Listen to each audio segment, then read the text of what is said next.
Da decisão. O que significa decidir? Parece uma coisa simples, mas muitas vezes nós nadamos, não saímos do lugar, nós corremos e parece que nada acontece na nossa vida e as nossas carências fazem com que a gente tenha uma imensa dificuldade em tomar uma decisão, em decidir. O que significa essa decisão?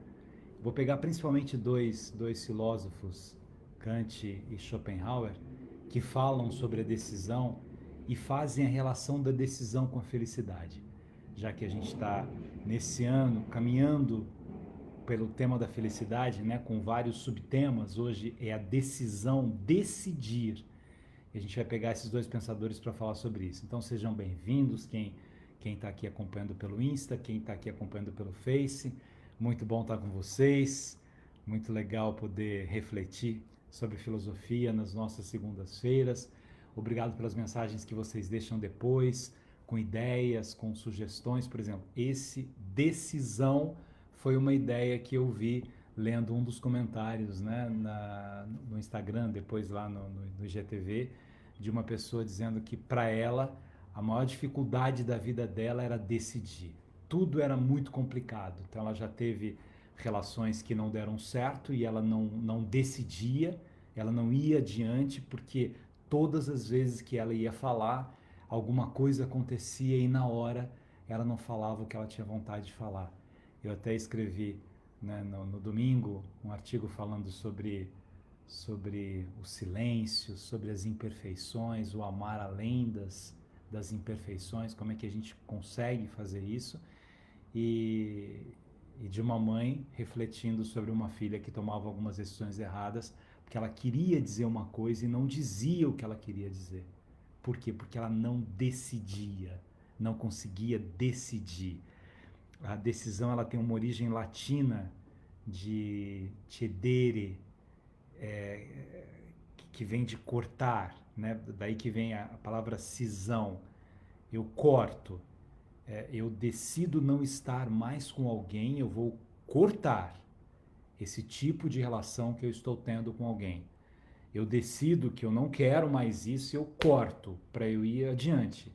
Quando eu não corto, quando eu não faço essa cisão, quando eu não tiro isso de mim, eu fico no mesmo lugar. E por que é difícil decidir? Por que é difícil tomar uma decisão na própria vida? Por que isso é tão complicado, né? Talvez a primeira palavra para nos ajudar a entender isso seja a palavra carente. Nós somos carentes. E às vezes a gente quer mais de um, a gente quer mais de uma coisa, a gente quer mais de uma situação, a gente quer agradar mais de uma pessoa, a gente quer estar em mais de um lugar. E isso nos dificulta profundamente o existir, inclusive. Quando eu decido, eu digo não com mais facilidade. E talvez na minha vida eu tenha que dizer mais não do que sim. E eu vou acumular os nãos. E as pessoas que me amam compreenderão os meus nãos, porque eles nasceram de decisões que eu tomei na minha própria vida. Eu decidi por esse caminho. Se eu estiver nesse caminho pelo qual eu decidi, e ficar olhando para trás o tempo todo, eu não sigo adiante. Se eu ficar nesse caminho, querendo imaginar o que estaria no outro caminho, eu estou ali numa encruzilhada. Eu tenho 3 caminhos a seguir na vida, talvez 4, 5, 6. Tem gente que acredita em destino, né? Tem gente que não acredita em destino. Quem acredita em destino fica um pouco mais fácil. Quem não acredita em destino fica mais complexo. Aqui a gente está pegando uns filósofos que não acreditam muito em destino. Então, naquele momento que você opta por aquele caminho, você tem que ir adiante. Com as dores daquele caminho, com as dificuldades, com as pedras que tem ali, com seus pés sangrando às vezes, com a trajetória cicatrizando o sangrar dos seus pés, mas é a decisão que você tomou. Você decidiu, você cortou outros caminhos, cortou outras possibilidades. Lembra daquela visão bíblica? Não dá para você estar em 2 barcos ao mesmo tempo? Jesus dizendo isso? Não dá. Se eu estou nesse barco, eu estou nesse barco. Se eu decidir estar no outro barco, eu estou no outro barco. Se eu colocar uma perna em cada barco, eu vou cair, vou me afogar. E é isso, a gente se afoga na vida quando a gente está num caminho e pensando naquele que a gente deixou. Quando você está vivendo uma história de amor, por exemplo, e pensando nas histórias de amor que você poderia estar vivendo se não tivesse essa história de amor, mas você decidiu por essa história de amor. Você disse sim para essa história de amor, com toda a complexidade que tem uma história de amor. Ninguém está sorrindo o tempo todo, ninguém é perfeito, né? Amar acima das imperfeições. Como é bonito quando eu sinto que alguém me ama acima das minhas imperfeições. Porque esse amor é tão bonito que está além. Ah, mas agora eu não vou ter outras possibilidades, eu agora matei, eu não posso mais seduzir ninguém, eu não posso... Seduza por outros lados, né? Por outros caminhos, seduza pela sua inteligência, pelo seu trabalho, mas você fez uma opção. Quando você faz uma opção, você deixa outras opções, você tem uma cisão, você corta as outras possibilidades, né? Ou isso você vai ficar enlouquecendo o tempo todo. Eu estou aqui, mas queria estar lá, queria estar, eu tenho uma decisão, uma cisão, um corte. A decisão, ela me ajuda a diminuir as possibilidades. Para quê? Para me acalmar, inclusive. Não é interessante que às vezes você fica pensando assim, nossa, eu preciso comprar isso, isso e aquilo, ou eu vou fazer. Esses dias, minha sobrinha, Gabriele, que eu amo tanto, estava dizendo que mais difícil do que cozinhar é decidir o que fazer na comida. Quando você decide, assim, quando você acorda, o que eu faço para o almoço hoje? Isso é difícil. Quando você já decidiu, aí você começa. Por quê? Porque é difícil decidir. Você tem muitas possibilidades. A gente está falando de um almoço que pode parecer uma coisa simples para quem faz almoço de vez em quando, mas para quem faz todo dia e tem que decidir isso todo dia, não é algo simples. Então a gente tem desde a decisão de um casamento, da decisão de uma mudança de país, de uma mudança de áreas, de cidade, a decisão do encontro com alguém, a decisão do abandonar alguém. Abandonar alguém também não é uma coisa simples, mesmo quando esse alguém faz mal pra gente. Mesmo quando esse alguém nos diminui, mesmo assim, você fica ali, às vezes numa relação que não faz bem para você, porque é difícil decidir falar não, não quero mais. É muito complexo isso. Eu queria falar um pouquinho aqui sobre a decisão e a relação dela com a felicidade, né? Que já começa a reflexão de Schopenhauer aqui, né? O que é essa decisão com a felicidade? Eu não sei para vocês, mas para mim, a felicidade está muito ligado a um processo de paz interior.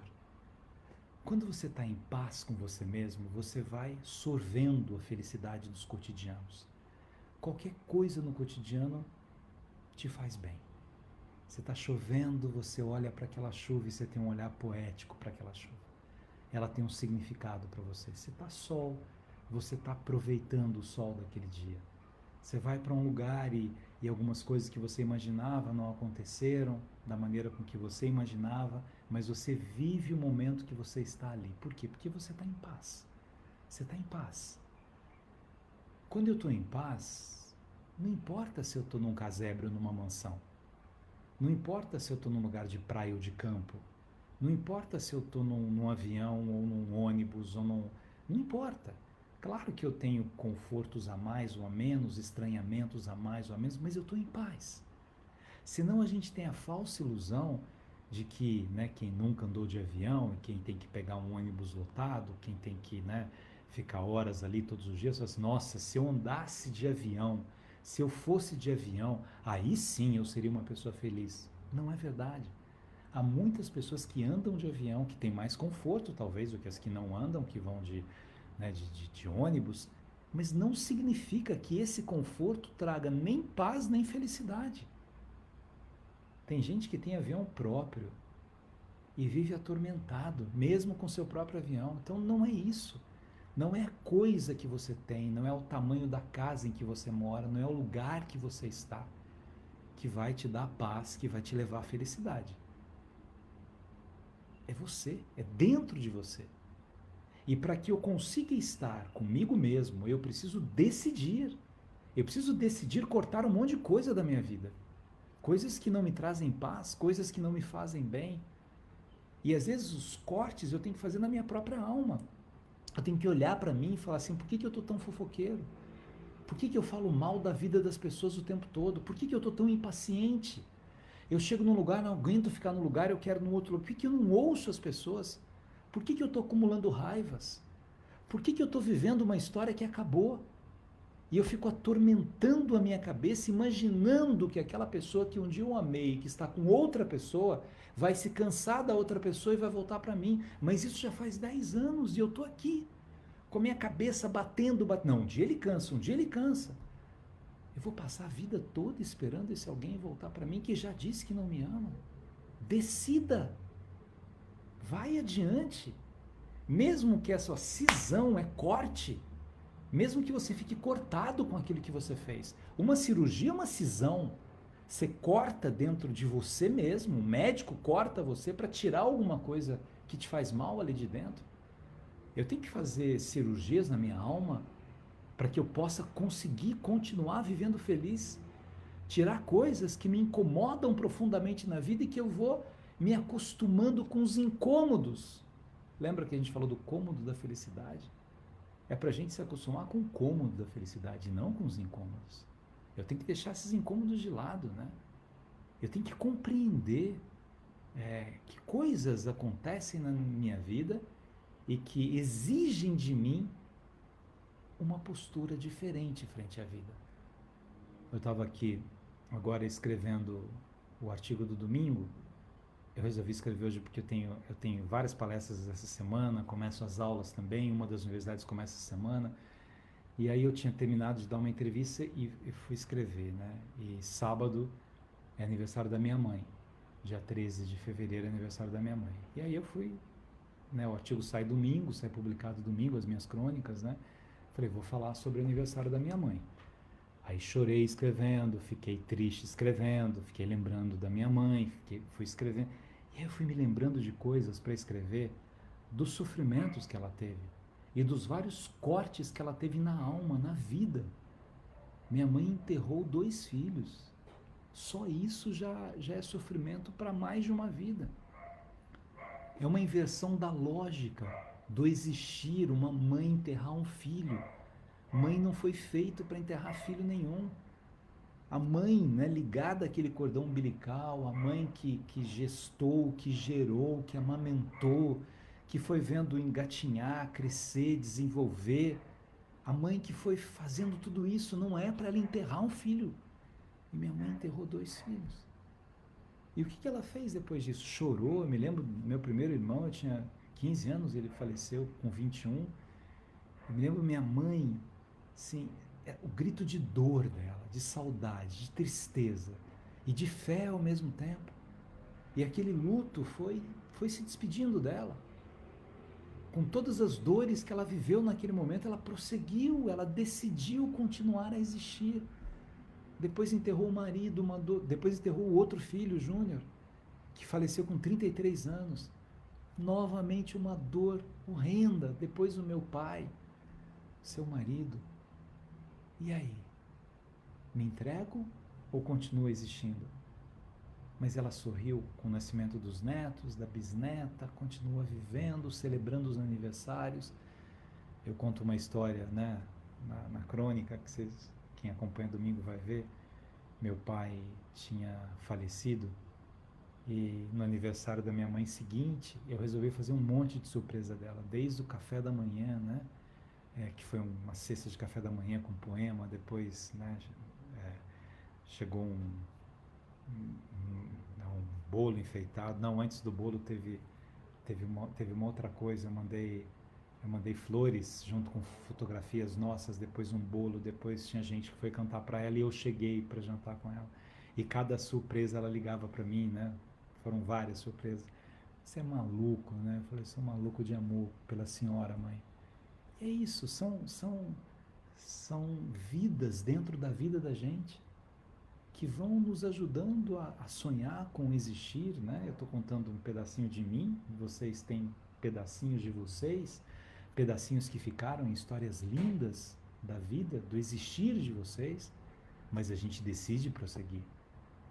Chorei escrevendo, acabei, falei assim, vou fazer a live agora, Que bom que eu tenho pessoas para compartilhar ideias, para discutir filosofia, para pensar. Tenho palestra depois. E é isso, ela está dentro de mim, plena dentro de mim, mas é uma decisão pela vida. E a gente que enfrenta tantos problemas, eu preciso decidir pela vida. Decidir. Tomar essas decisões que vão lapidando quem eu sou, a minha alma. Eu peguei umas coisas aqui do Schopenhauer também, dizendo que uma coisa importante na decisão é vencer as obsessões. Às vezes a gente não decide porque a gente tem uma obsessão por alguma coisa e essa coisa nos faz mal. É o que eu acabei de dizer, né? O seu amor largou você, tá com outro, e aí você tá aí, com a obsessão de que ele vai voltar. Ou quando você quer alguém que não te quer. E aí você tem uma obsessão por essa pessoa e não decide ir embora. E às vezes a pessoa nem sabe que você tem essa obsessão por ela e você acha que ela é a mulher da sua vida e um momento ela vai reparar em você, um momento ela vai perceber, isso não é amor, isso é obsessão.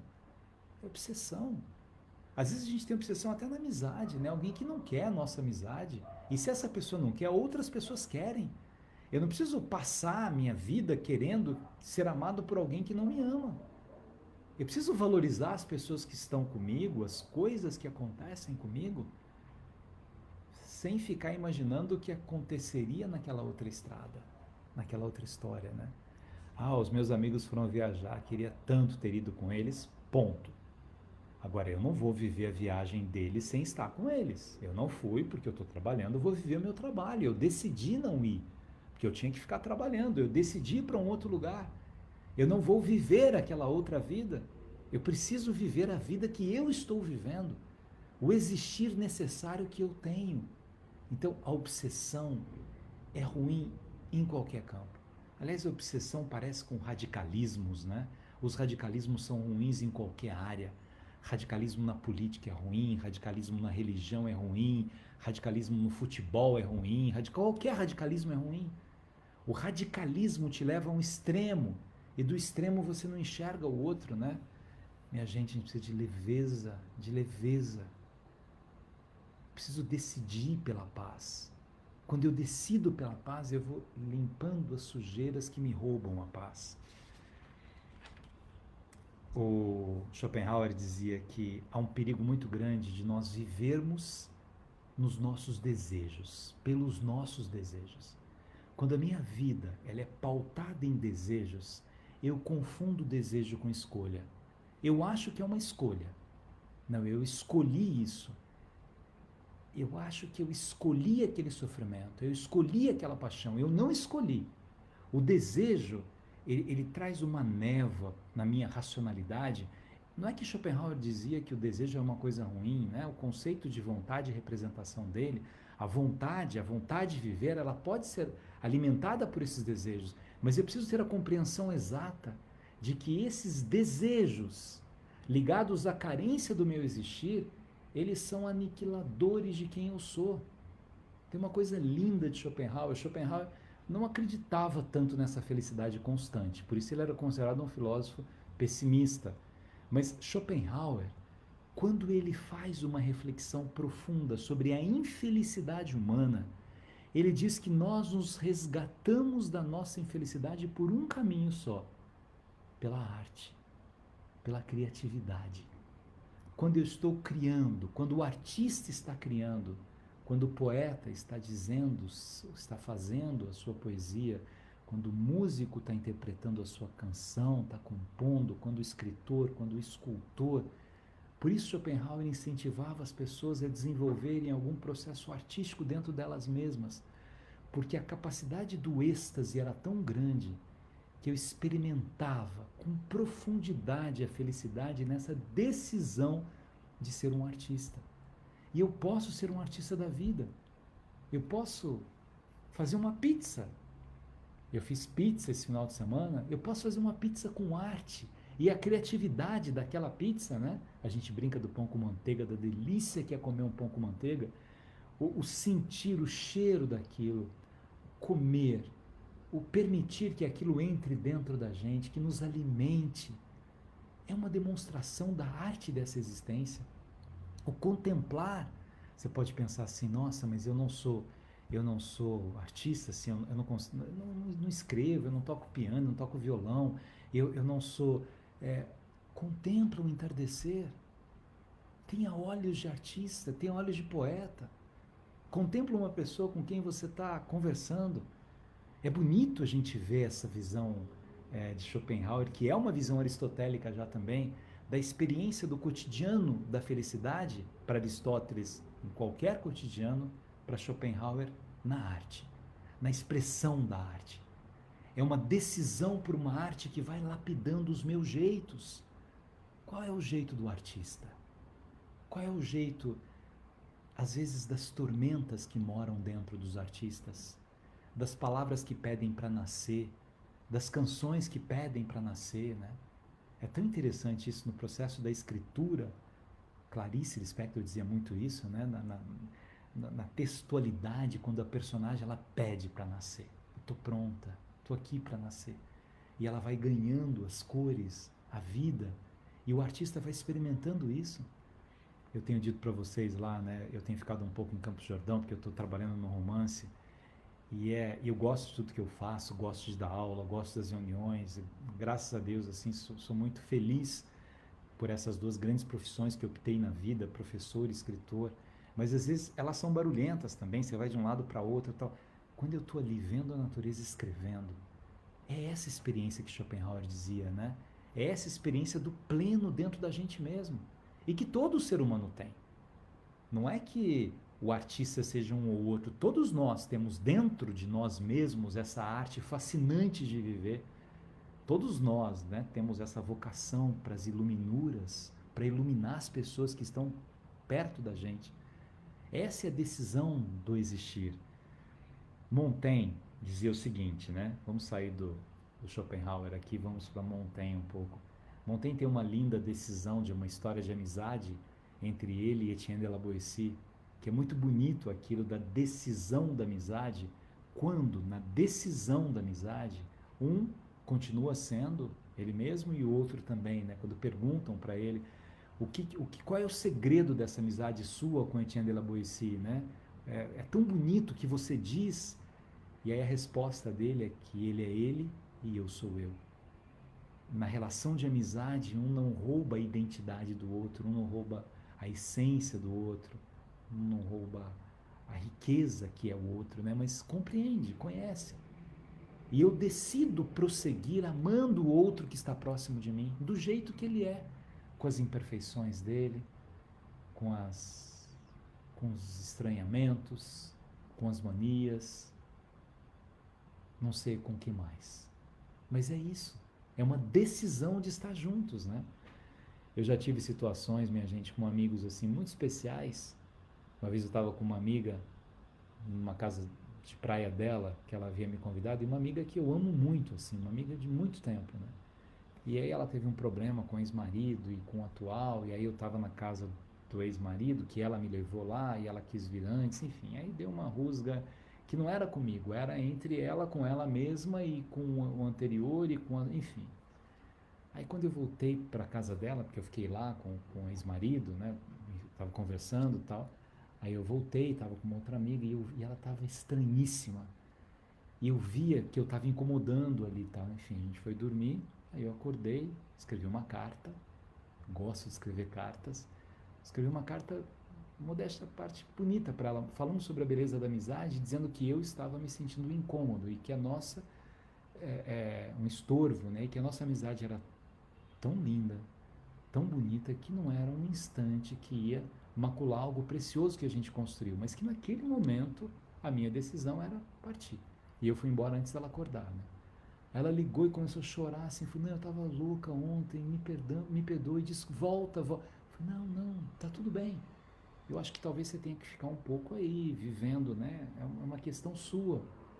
Mas eu preciso compreender isso nas relações de amizade, né? Eu não vou matar uma amizade por causa de um momento de insegurança que a gente viveu, de estranhamento que a gente viveu. Como é que eu tenho essa decisão? E como é que às vezes passa o tempo e a gente vai acumulando outras pessoas ou outros afazeres e um amigo que a gente ama muito está ali do lado e de repente Assim, meu Deus, estou perdendo tempo de não estar mais próximo de alguém que eu amo tanto, né? Por que que eu não posso voltar a cultivar algo que me fazia tão bem? E às vezes não é que eu me afasto de um amigo porque eu deixei de amar um amigo, são os barulhos da vida. Por isso que às vezes a gente precisa aumentar o volume do silêncio e cultivar e decidir a fazer as coisas boas que nos alimentam. Aumentar o volume do silêncio é isso, né? Deixa eu ver o que mais eu peguei de Schopenhauer aqui. Olha que bonito que ele diz. Schopenhauer. A vida, portanto, escrita como um pêndulo, da direita para a esquerda, do sofrimento para o tédio. Nós temos duas coisas de Schopenhauer. Ou eu estou sofrendo por não ter o que eu gostaria de ter, aí é o desejo. Eu estou desejoso de ter o que eu não tenho, então eu estou sofrendo por isso. Ou eu estou entediado porque eu já consegui aquilo que eu queria. E agora eu não achei uma outra coisa para minha querência. Então eu só estou sofrendo, segundo ele. Ou eu estou sofrendo porque eu não tenho e eu queria muito, e aí eu desejo, desejo, desejo. Ou eu estou sofrendo porque eu tenho e já enjoei. Tem um conto lindo da Clarice Lispector, deixa eu lembrar, como é que é mesmo? Ela fala que quando ela era criança, ela gostava muito de bala e ela tinha um desejo de ter uma bala que nunca se acabasse. E aí um dia alguém, vou até reler o conto, eu não me lembro se é a irmã dela ou se é alguém, acho que é a irmã, brinca, né, com a personagem e fala assim, olha, eu vou te dar uma bala que nunca acaba. E aí ela fica fascinada com, né, nossa, uma bala que nunca acaba? Como uma bala que nunca acaba? E ela fica meio enlouquecida com aquilo e fica achando que deve ser um ritual, né? Como é que ela vai, né, colocar aquela bala que nunca acaba? Será que é assim de uma hora para outra? E de repente vem e ela recebe a bala que nunca acaba e ela põe na boca a bala que nunca acaba. Na verdade é uma goma de mascar, né, um chiclete. E ela vai e ela sorvendo aquilo, né, aquele doce, aquele prazer, aquela experiência com essa bala que nunca acaba, vivendo essa bala que nunca acaba. E aí vai passando o tempo, ela fica enjoada da bala que nunca acaba. E ela não sabe. Marcilene, a irmã, obrigado Marcilene. Marcilene é uma amiga muito amada, professora de português, mestra. É isso, é irmã, obrigado. E essa bala que nunca acaba, e aí, né, Marcilene, ela não sabe o que fazer com a bala que nunca acaba, que é aquele chiclete. Como é que ela. E agora? E eu não vou dizer o final do conto, lembrei já o final do conto, mas é lindo isso. Porque é o que acontece com a gente. Às vezes a gente vive um pouco essa experiência é, daquilo que a gente deseja, deseja, deseja, e a gente consegue o que a gente deseja, e aí a gente experimenta o oposto disso, o tédio, tédio, tédio. Eu estou entediado. Estou entediado nesse trabalho, eu estou entediado nesse casamento, eu estou entediado nessa casa, eu estou entediado nesse... O que está acontecendo? É Schopenhauer dizendo isso e ele propondo, então, faça a experiência da arte dentro de você, a experiência do êxtase e do êxodo. O êxtase me leva ao êxodo. O êxtase, que é essa capacidade contemplativa que a gente tem. Eu estou falando com vocês e eu olho aqui e aí eu vejo uma serra linda, né? Um despedir do dia. Eu preciso estar em êxtase com isso. Esse êxtase me ajuda a sair de mim mesmo, a sair do meu tédio e a sair do meu sofrimento. O sofrimento por aquilo que eu não tenho e o tédio por aquilo que eu tenho. São duas palavras importantes aqui em Schopenhauer. Preciso sair desse tédio que eu já tenho e do sofrimento por aquelas coisas que eu não tenho. Então eu estou sempre infeliz, né? Eu estou sempre feliz. Se eu não tenho, eu sofro. Se eu tenho, eu estou entediado com aquilo que eu tenho. Como é que eu me liberto disso? E aí ele fala o seguinte, que essa experiência da arte vai me ajudar a trabalhar com o conceito adaptativo da minha existência, do meu existir, a buscar esse bem-estar dentro da gente mesmo, que a arte nos proporciona. A arte, né? Vamos pensar aqui que a Adélia Prado já é poeta, né? Mas a Adélia Prado, a poesia dela nasce dos cotidianos, da arte do cotidiano, né? Do tomar o café, do ir à missa, do reparar nas pessoas que estão ali na igreja. O Inácio de Loyola Brandão fala muito isso também, do prazer que você tem em ver a vida das outras pessoas e trazer a vida das outras pessoas para a sua. que é uma expressão da arte. Contemplar o ser humano, que é um universo, né? A riqueza que está diante de mim, de uma outra pessoa que eu estou conhecendo, de uma outra história diferente da minha, de outros sofrimentos diferentes dos meus, de outras alegrias diferentes das minhas alegrias. Mas eu decido me adaptar a essas situações. Adaptar pode ser uma coisa boa ou ruim, de Schopenhauer. A coisa boa do adaptar é adaptar ao existir com arte. A coisa ruim do adaptar é adaptar ao ódio, adaptar à crueldade, é decidir pelo ódio. Em Kant, eu não decido pelo ódio. Eu só vou para o ódio por ignorância, não por decisão.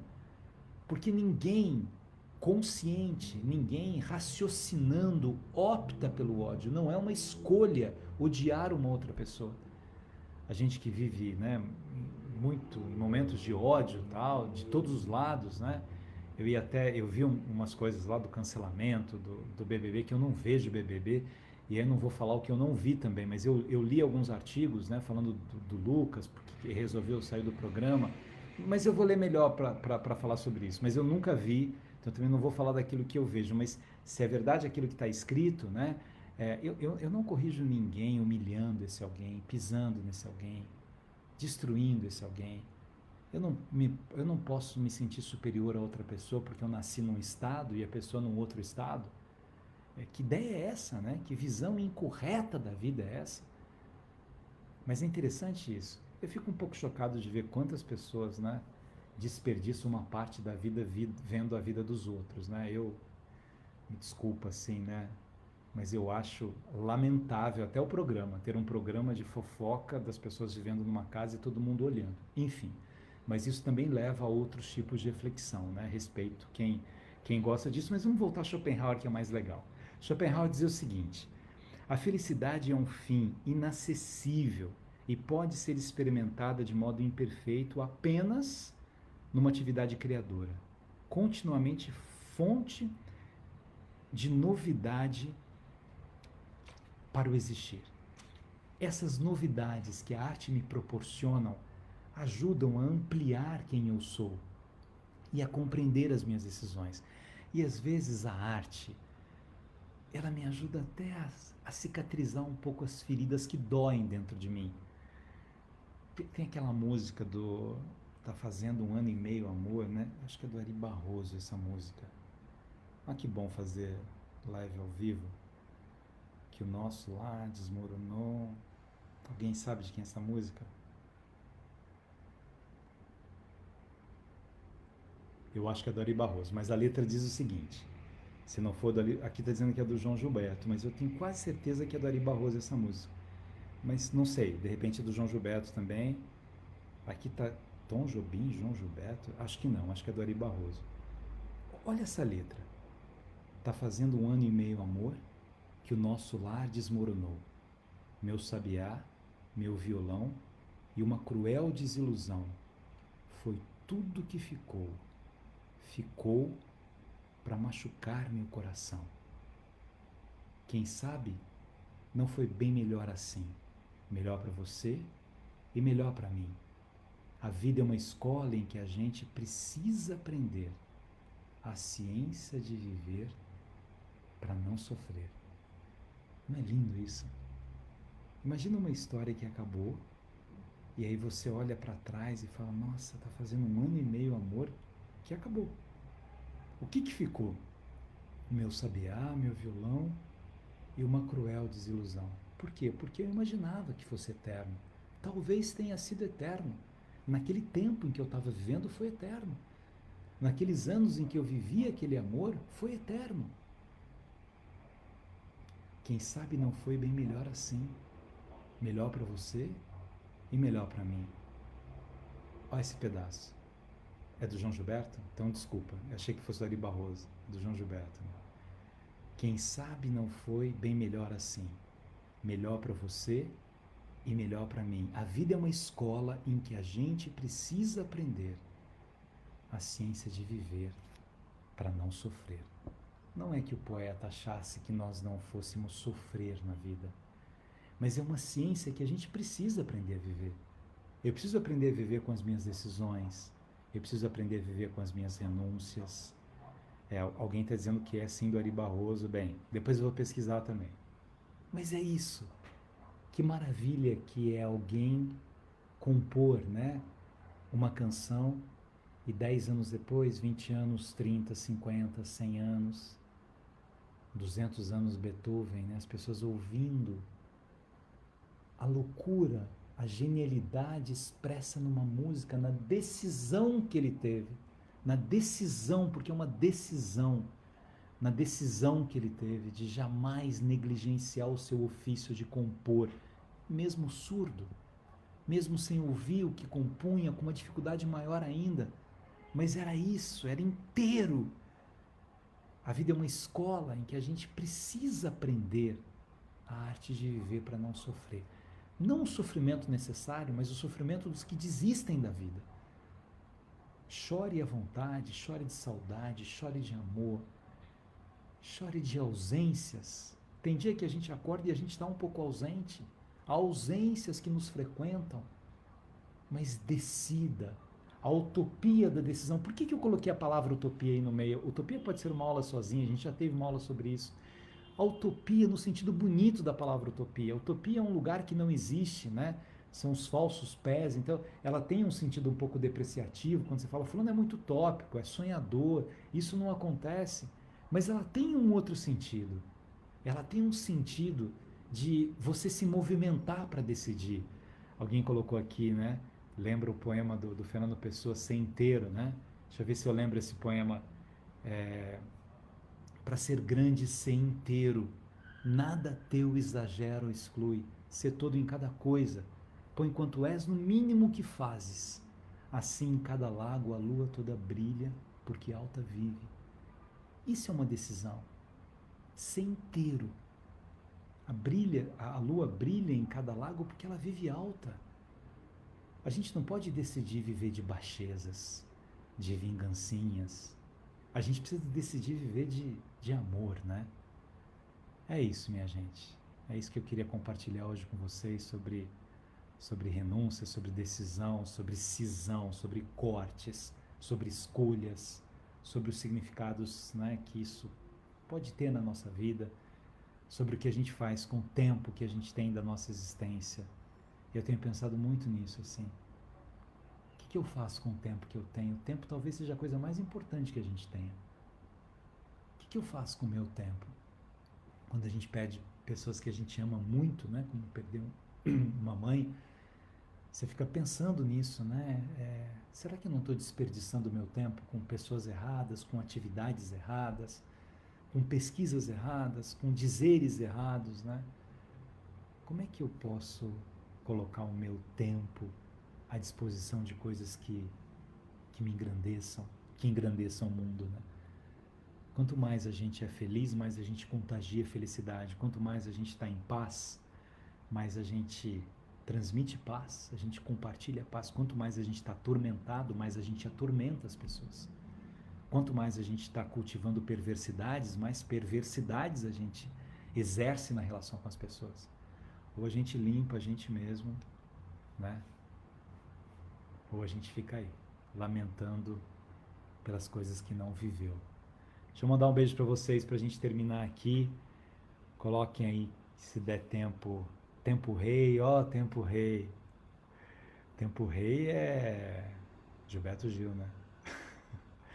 Não tem problema, a gente é muito íntimo. Se eu errar alguma coisa que eu falar aqui para vocês, as citações, vocês me perdoam, que isso faz parte. Ixi, fui abrir. Coloquem a cidade de vocês para eu mandar um beijo. Santo André, um beijão pessoal de Santo André. Cleusa, obrigado, um beijo para você também. Cláudia Barros, Ieda Farias, foi muito bom ouvir a sua aula. Maria alguma coisa. Guilherme Mariano, beijo, meu lindo. Gostou?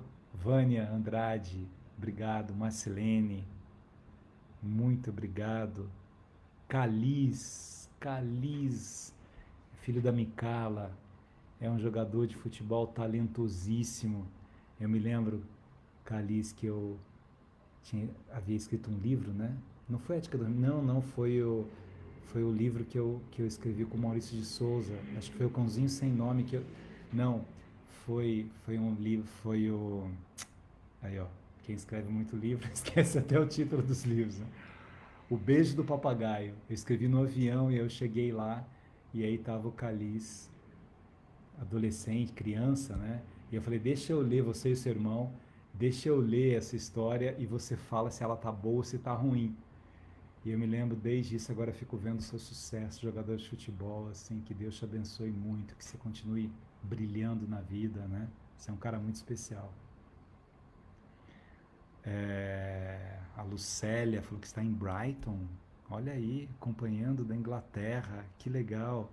A Odelice está em São Paulo, a Cássia, São Paulo, obrigado, obrigado, obrigado.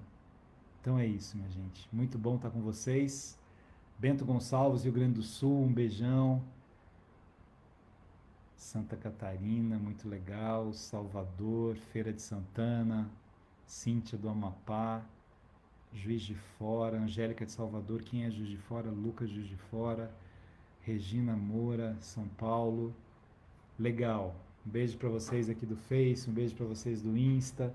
Muito bom estar com vocês. Semana que vem tem mais. Beijo.